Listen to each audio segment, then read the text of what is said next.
Welcome to the deep dive. Today, we're getting into something really important and honestly quite worrying. Yeah, It's this whole issue of social media and how it might be affecting the mental health of teenagers in America. it's a huge conversation right now. A public health challenge, really. Definitely. So, we're working from a transcript here. It's from an ABC News piece on YouTube asking, does social media negatively impact teen mental health? Right. And our goal today, yours and mine, yours listening, is to, well, unpack that. Yeah, dig into the details from this transcript, see what the experts and the research are actually suggesting. Exactly. Not looking for a simple yes or no, because spoiler alert, it's not simple. Yeah, definitely not. Okay, so that central question, Hmm. is social media bad for teen mental health? Well, the first thing the transcript points out is you can't just lump social media all together. Right, it's not monolithic. Not at all. You've got different platforms, Facebook, Instagram, TikTok, you name it. Different content, different ways people interact. Like even just the like button, that feature itself could have an impact, right? Precisely. And the focus, understandably, tends to be on those big players, especially thinking about teenagers. So the transcript talks about timing. It mentions this noticeable drop in teen mental health reports. Mm-hmm. A big decrease, and at the same time, an increase in things like depression. And this happened kind of right around when social media really, really took off and got super engaging. Yeah, the timelines seem to overlap quite significantly, which naturally makes people ask questions. And then there's this point about biology, essentially. Adolescent brain development. Crucial point. Yeah. Especially around puberty, say, ages 10 to 14. The brain's changing so rapidly then. So the concern is, what happens when you throw these incredibly powerful, engaging digital platforms into the mix during that sensitive window? It's a major concern. But, and this is important, the transcript is careful to say correlation isn't causation. Ah, right. The classic research warning. Exactly. Just because teen social media use went up while mental health indicators went down, Yeah. it doesn't automatically mean one caused the other. Could be other factors. Could be lots of things. Yeah. Other societal pressures, changes in reporting. It's scientifically very challenging to prove a direct causal link. You know, like the old ice cream sales and crime rates example. Both go up in summer, but one doesn't cause the other. Makes sense. But okay, even without definitive causation, there's some concerning data mentioned. A CDC study. Yes, looking at 2011 to 2021, a decade of huge social media growth. And what did it find? It found nearly a 60% increase in teen girls reporting persistent feelings of sadness or hopelessness. 60%. Wow, that's a Right. stark number, even if it's just correlation. It really is. Really? And it fuels the concern, definitely. But then the transcript brings up why it's so hard to study this properly. Okay. They mention network effects. Network effects, meaning how one person using it affects their friends. Exactly.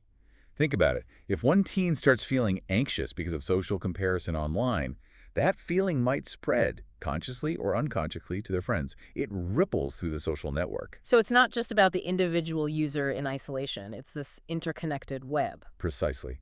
Which makes setting up controlled experiments incredibly difficult, almost impossible in the real world. Yeah, I can see that. And then there's the ethical side the transcript raises. Hmm. Like, with potentially serious long-term consequences for a whole generation, do we just wait for absolute ironclad proof of harm before we do anything? That's the million-dollar question, isn't it? How much proof is enough when the stakes seem so high, especially for vulnerable young people?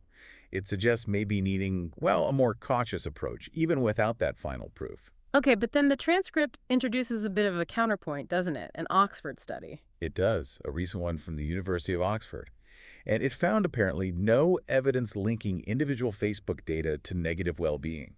Okay, so Facebook use doesn't seem linked to feeling worse, according to that study. According to that study, specifically looking at Facebook, and the transcript is very clear on this limitation. Ah, what's the limitation? It didn't look at other platforms Mm-hmm. like Instagram, like TikTok, Yeah. platforms that often have younger users and different dynamics, maybe more visual comparison, things like that. All right. So good news for Facebook, maybe, but doesn't necessarily clear, say, Instagram. Exactly. It's a piece of the puzzle, but not the whole picture. And it sounds like getting the rest of that picture is actually getting harder for researchers. Yeah, that's another major point in the transcript. Data access for researchers seems to have gotten worse, particularly between 2021 and 2023. How so?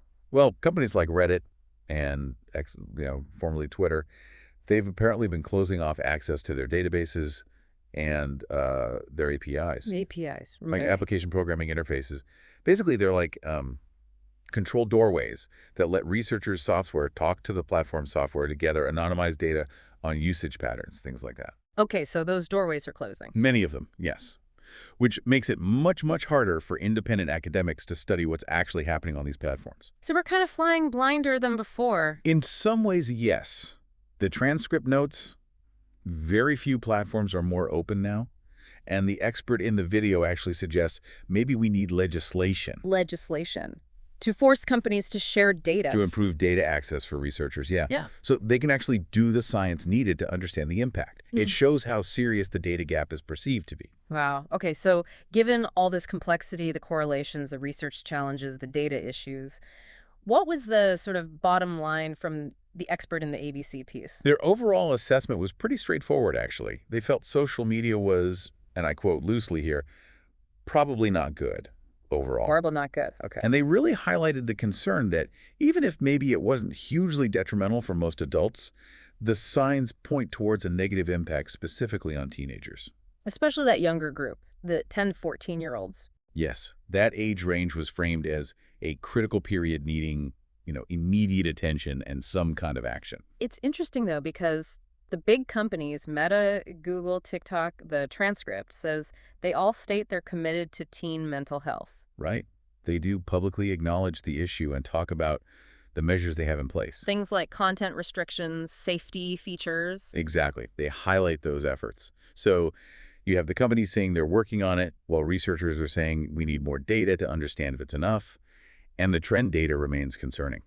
So wrapping this deep dive up then, based on this transcript, it's clear the whole social media teen mental health connection is, well, messy. Definitely not black and white. Yeah. We see these concerning trends like the rise in sadness reported by teen girls happening alongside the social media explosion. But proving direct cause and effect is really tough. Scientifically tough, ethically tough. And getting tougher because researchers are losing access to the data they need. Yeah, that data access point seems huge. It really is. Yeah. So while there is no single definitive answer yet, the evidence we do have, especially concerning those younger teens, raises some pretty serious red flags. Which leads us to a final thought, maybe, for you listening. Given how fast this digital world keeps changing and how, let's face it, embedded social media is in young people's lives, Deeply embedded. what's the responsibility here? For individuals, for parents, for the tech companies themselves? How do we try and understand and, maybe lessen any potential harm, even if we don't have every single scientific answer yet? Yeah, it really makes you think about navigating this landscape when the map is still being drawn, doesn't it? Something to consider in your own view of the digital world and, well, its impact on all of us.